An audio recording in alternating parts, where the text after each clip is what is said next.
Hello everyone and welcome to another episode of Pennies with a Purpose. First I want to apologize for not getting back to you last week. But I'm sure as everyone has been kind of getting things situated dealing with this coronavirus. So we kind of wanted to send our condolences out for those that probably have suffered from the coronavirus and just talk about that virus a little bit and the things it's doing. So Manisa, from what you've seen, especially from your employment, what's going on for coronavirus? Well, I'm an educator, and so of course schools have shut down, and so we have had to go to e-learning. And with me not being a classroom teacher and being more of a support staff as a behavior specialist, it's been really interesting on how I provide services for parents. As far as teachers, they are using the state curriculum standards to provide e-learning for children. It is not busy work. It is work that is actually aligned to our curriculum standards per grade level. We're asking that kids in grades pre-K through 5 spend no longer than 90 minutes a day in doing that work. So one of the ways I've been supporting the parents behaviorally is saying that they should not be rewarded with television or downtime until they complete at least some type of assignments. It doesn't have to be like one block of 90 minutes. They can chunk it up into 3 30-minute blocks, 2 45-minute blocks. But the whole point is to continue the structure and the routine in the household so that problem behavior does not take over. Okay, so awesome. So for me, my job, I'm cybersecurity, so I basically have been working from home a couple days a week. So now we're on full time working from home. So Manisa and I talked, and I don't know if she's going to cover this. Actually, Manisa has a new podcast, guys. You want to tell me what your podcast name is? Yes, it's called Exhale with Manisa. It's available on Anchor as well as Spotify. You can go to my Instagram page as well as my Facebook page. My Facebook page is Manisa Mullins, and you'll see the link there. And my Instagram page is Exhale with Manisa, and again, there's a link there as well. So it's a community to talk about all topics related to life, love, and relationships, specifically for women, and how we can grow ourselves to become the women that we want to be, and therefore creating the life that we desire. But it's open to men as well. So please, I would love to have you come and be a part of our community. Okay, and I brought that up because with everybody having to be home, it changes the lifestyle that we're used to. And I don't want to delve off in so much into the lifestyle, even though we do talk about life and things that's dealing with life, but more from a financial standpoint. So I wanted you guys to know that she has that podcast out there, and she would delve more into the lifestyle part of it. But for us, for those who have lost family, again, we just want to send our sympathies and our condolences out. This life that we're living this week, last weekend, the next couple of weeks is totally different. But from a financial standpoint, I really wanted to talk about one thing that I wanted to talk about was emergency funds, because we often talk about emergency funds and hoping that there's never a time where you have to use one. But along again with the coronavirus, there's been a lot of layoffs, a lot of jobs closing, and this is an opportunity, hopefully, if you were able to, that you have an emergency fund, and hopefully you're not to the point where you're not having to lean on it yet, but having 3 to 6 months, and some people do a year, having that there aside kind of gives a little comfort, Manisa, in knowing that you got that money aside. And so for those of you who are not familiar with what an emergency fund specifically is, there are 2 types of emergency funds. The first one is $1,000 in savings is considered your basic or your starting emergency fund at $1,000. So you are to cut anything that you can in your budget, whether it's an elaborate TV subscription or whatever it is, to get those $1,000 as quickly as possible. And then the other thing is a fully funded emergency fund, which is 3 to 6 months of your expenses saved, so that in the case of an emergency, your whole household will not fall to pieces and can still be able to be maintained. And I'll tell you, that one is a little bit more difficult to get, but it is not impossible. Right. It is not impossible. Right. So in a case like this, what we wanted to suggest that if you were kind of, especially if your income has been stopped or you weren't there yet, you probably want to put pause on trying to put extra money toward that, and put some savings aside so that if this gets worse, you'll have some money to fall back on. So we did want to go over that and just discuss that a little bit. Not really discuss it, but mention that a little bit. So if you don't have an emergency fund and budget's been kind of tight regardless, and you've been trying to pay off debt, maybe push pause on that for a little bit and push forward with putting some money aside just in case your reserves run out. Because I know with a lot of retail, there's people losing jobs, man. And, I've said it before, but it's just a bad place to be in right now, and we would hate to see anybody suffer. So we want to say push pause on that, and with that, it makes you also think about, Manisa, what are the essential things people need. Now, I'm going to tell you what I did yesterday. I was like, what are the essential things people need?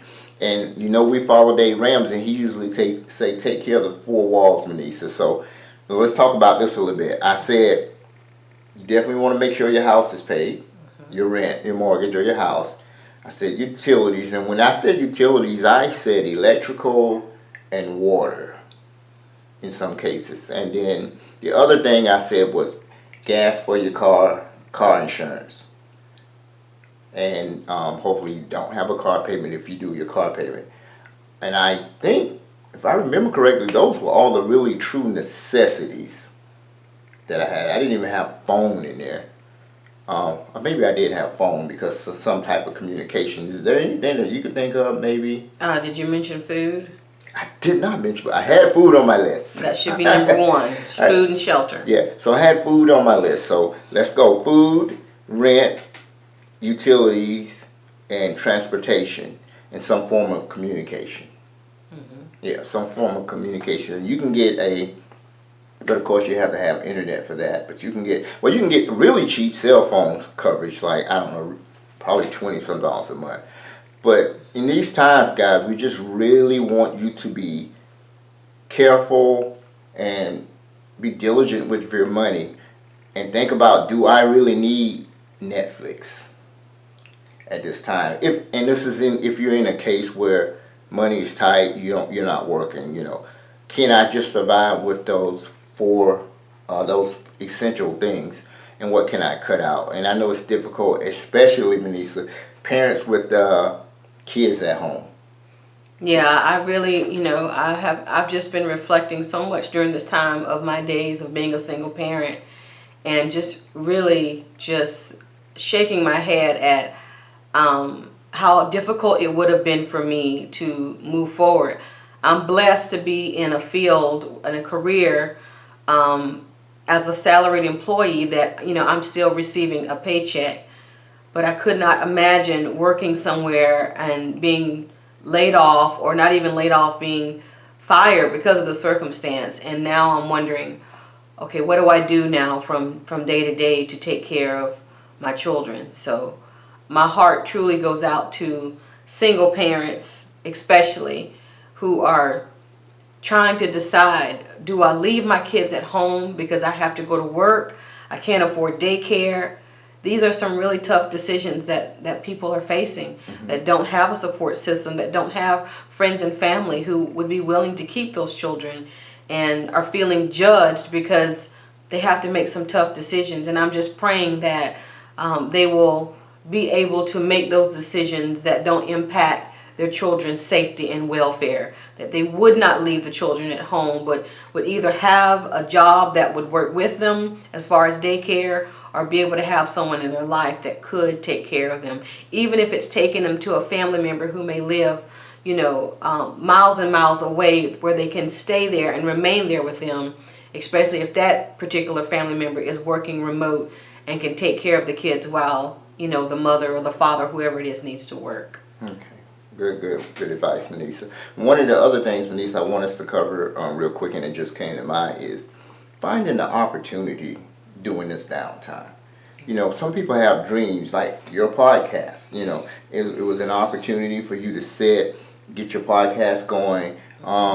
So take this time also, let's not visualize the bad, but let's visualize, here's an opportunity of a dream you may have, or something you wanted to seek to do. There's a lot of online opportunities. There's remote opportunity for work. I tell you, I never thought I'd see the day when probably one of the hardest jobs would be to deliver food somewhere. But there's a lot of curbside service now. So real quick before we get off, Anissa, you want to speak about just people taking this time and making it an opportunity, reading, getting knowledge, and kind of just bettering themselves? Yeah, I don't want to sound like this is a shameless plug for my podcast, but I do want to encourage you to take a listen, because that was the latest episode is on personal development. And so many people have said, well, you know, and me including, before the social distancing, I just don't have time. I don't have time. And now we have all the time in the world, and we're still scratching our head like, well, what do I do? What do I do once I've worked remote and now those hours are done? I'm done for the day as far as working. What do I do now? You know, I've got 3 kids running around. I've got a husband. How do I manage it all? At the end of the day, the only thing you will always have is yourself and your sanity and your peace of mind. And that is not given to you. You have to go after it. You have to set intentional and deliberate time to disconnect from all this hysteria and this panic and this craziness. And you have to find ways to grow your peace. And it starts with just number 1, desiring and wanting to do that. Literally, if it's 5 minutes in the closet, having a good old crying session by yourself, that's a good start. And then from that crying session, getting all those things out and saying, okay, tomorrow, 10 minutes, reading a book, taking a bubble bath, taking a shower, putting a sign on the door telling my husband and my kids, do not disturb. If it's just sitting in your room, just in stillness. But whatever it is, you have to want to do it. You can't just say, I wish I could have some quiet time. The thing you should start saying is, I am going to create some quiet time for myself. And it doesn't have to be the same time every day. It doesn't have to be 6 a.m. or 6 p.m. It's just 5 deliberate minutes of you being still and quiet to regain that composure and that sense of peace in your life. So this is a blessing in disguise for those who will see it that way. Right. Or you could see it as, this is the most horrible thing that has ever happened to me. But you get to choose how you're going to spend this. And I would hope that you would see it as, you'd find some positive in it. Okay, so to sum it up, guys, if you had an emergency fund, congratulations. Hopefully you're not having to dip into it yet, but it's there for you. And if you don't have it, we pray that you get through this and everything's fine, and pray that there's a whole lot less layoffs than is expected. And if you're paying off debt, if you're throwing a lot of money towards debt and you don't have a big savings, kind of pause on that debt, save that money just for this emergency. And once this is all done, you can just take that lump sum and throw it at the debt. So, and also this is a great time, as we said, to decide what's needs versus wants. Take care of those essentials first. Pay your regular payments on everything else, your credit cards, pay your required amounts, but don't overpay. Make sure, unless you can do it. Now, if you're working, it really hadn't affect you, stay on task. But outside of that, guys, as always, before we leave, we like to tell you, if you want to email us, you can email us at pennieswiththepurpose@gmail.com, or if you want to check our website, it is, pennieswiththepurpose.com. Okay, and the last thing, if you're looking at us on Facebook, if you're looking at us on YouTube, we want you to like. Facebook is like, share, and YouTube is to share and subscribe. All right. Like, share, and subscribe. Like, share, and subscribe. So you got it. So from there, guys, as always in leaving, if you don't tell your money where to go, you're going to wonder where it went. Thank you, guys, and be safe through all this, and we will talk to you next week.